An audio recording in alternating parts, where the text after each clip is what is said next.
January 20th, 1968, Carnegie Hall, New York City. The marquee outside read, "A tribute to Woody Guthrie, not rock and roll, not psychedelia, a memorial concert for a folk singer who had died 4 months earlier. A man who had spent his life singing about dust storms and railroad workers in a country that kept forgetting its poor." The audience that filed into the hall that night was not the audience at the Fillmore. No one was there to be dazzled. They were there to remember. Jimi Hendrix arrived alone. He told no one he was coming. His manager didn't know. His bandmates didn't know. He had bought the ticket himself 2 weeks earlier, standing at a box office window in Midtown Manhattan, wearing a wide-brimmed hat pulled low, and the woman behind the glass hadn't recognized him. He had preferred it that way. He found his seat in the orchestra section, third row from the back, and sat down without removing his coat. The thing about Woody Guthrie was this. Jimmy had grown up with him without knowing it. His father, Al Hendrix, had kept a small record collection in their Seattle apartment, mostly blues, Muddy Waters, Howlin' Wolf, a few country records that nobody ever explained. But somewhere in that collection, there had been a Guthrie record, scratched, unsleeved, the label half peeled, and Jimmy had listened to it so many times as a child that he had memorized the songs without trying to. Songs about being broke, about moving from one city to the next with nothing, about a country that was beautiful and cruel in equal measure. He had never told anyone this. It wasn't the kind of thing that fit the narrative. The electric guitar god, the man who played with his teeth, the man who set his instrument on fire at Monterey and then smiled while it burned. That was the story people wanted. Not a boy in Seattle listening to a scratched folk record in a cold apartment. So Jimmy sat in the back of Carnegie Hall and watched the stage and said nothing. Bob Dylan appeared in the second half of the program. He walked out without introduction, sat down on a wooden chair, and positioned a harmonica brace around his neck. The house went quiet in a particular way.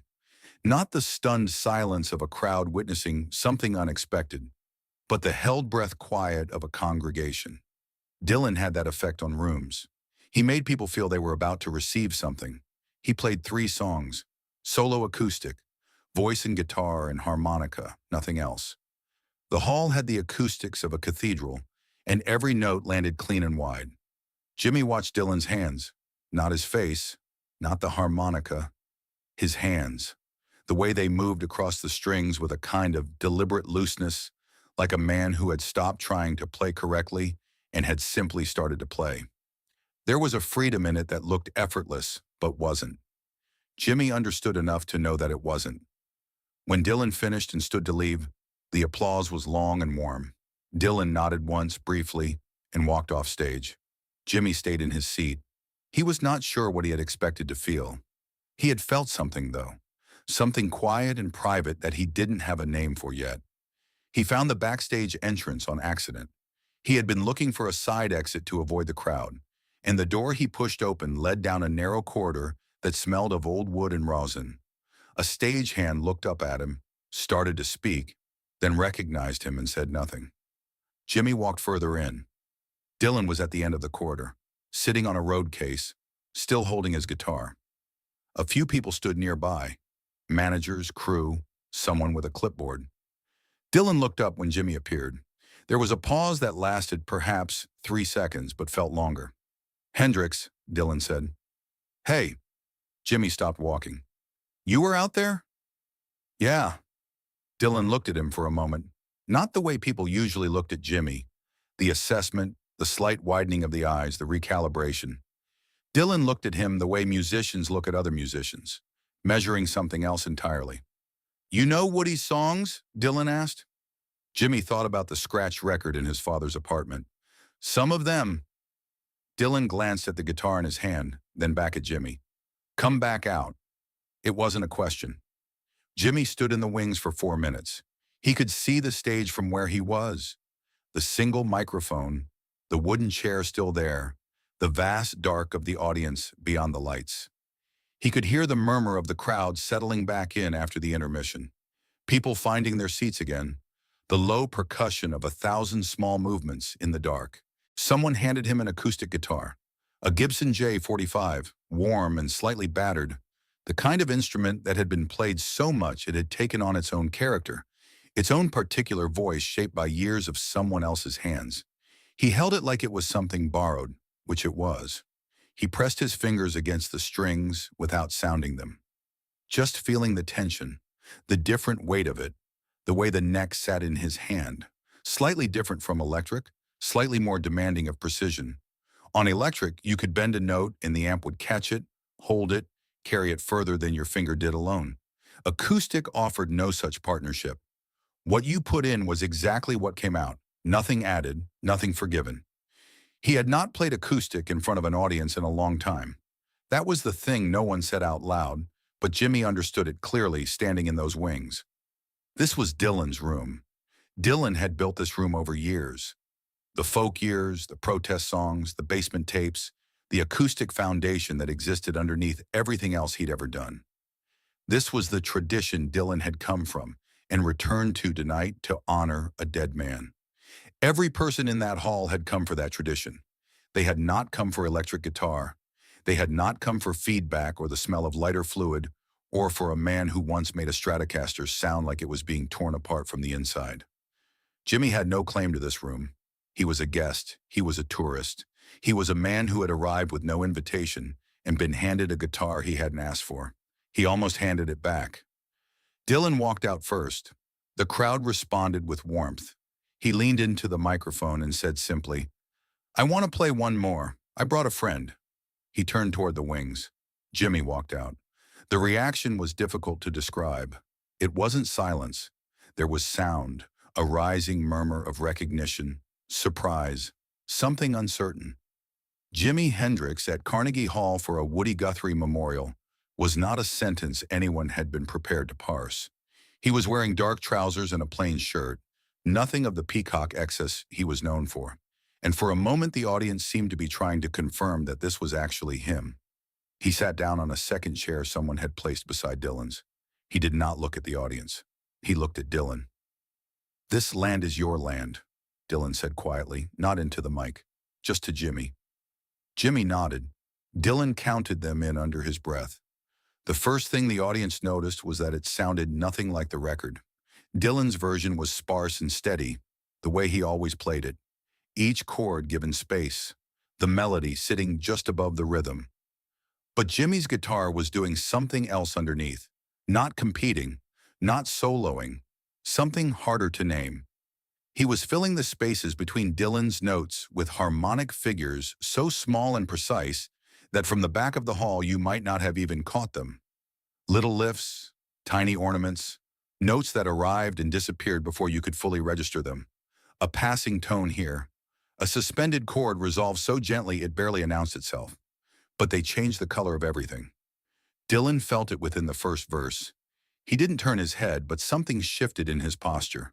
A slight lean, the way a person leans when they hear something unexpected coming from a direction they weren't watching. His strumming hand moved a little differently after that. Looser, somehow, as if the presence of another guitar beneath him had given him permission to be less precise, as if he could afford to breathe. By the second verse, a portion of the audience had stopped moving entirely. Not the whole crowd, just the ones who were listening closely enough. A stillness that spread slowly from the front of the orchestra section outward, like something falling through water. Jimmy's eyes were closed.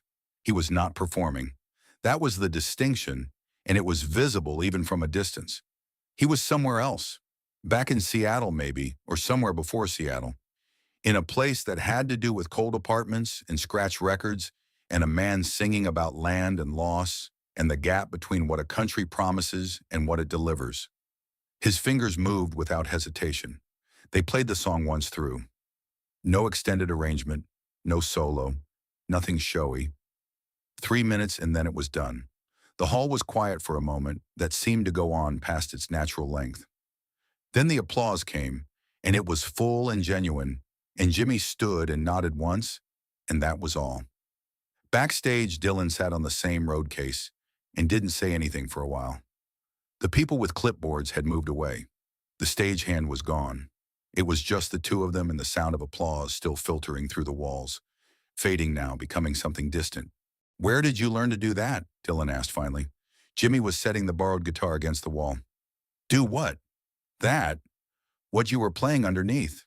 Jimmy straightened up. He thought about it honestly. I wasn't thinking about it, he said. I was just listening to you and trying to stay out of your way. Dylan looked at him. That's not staying out of the way, Dylan said. Jimmy didn't answer. Dylan was quiet again. Then, you know what I heard when you were playing? Jimmy waited. I heard the song the way Woody heard it, Dylan said. Not the way I play it, the way it felt to him when he wrote it. I've been playing that song for years and I've never heard it like that. He said it plainly, without drama, as a man reports a fact. Jimmy picked up his coat from the floor. It's a good song, he said. Dylan almost smiled. Yeah, he said. It is. The night was not written about. No review mentioned it. No photograph exists of the two of them on that stage together, or if one does, it has never surfaced. The Carnegie Hall concert was documented and archived, but the final unscheduled number, Two Men, Two Acoustic Guitars, a song about land, fell into the gap between the official record and the memory of the people who were there. Those people remembered it. Musicians who had been in the audience told the story for years in the way that musicians tell stories, in dressing rooms and recording studios, at 2 a.m. when the conversation turned serious. They described the specific quality of the silence that had spread through the hall. They described Jimmy's closed eyes. They described Dylan's lean. Some of them said it was the most honest thing they had ever heard either man play. In 1985, Dylan gave a long interview in which he was asked about Jimi Hendrix.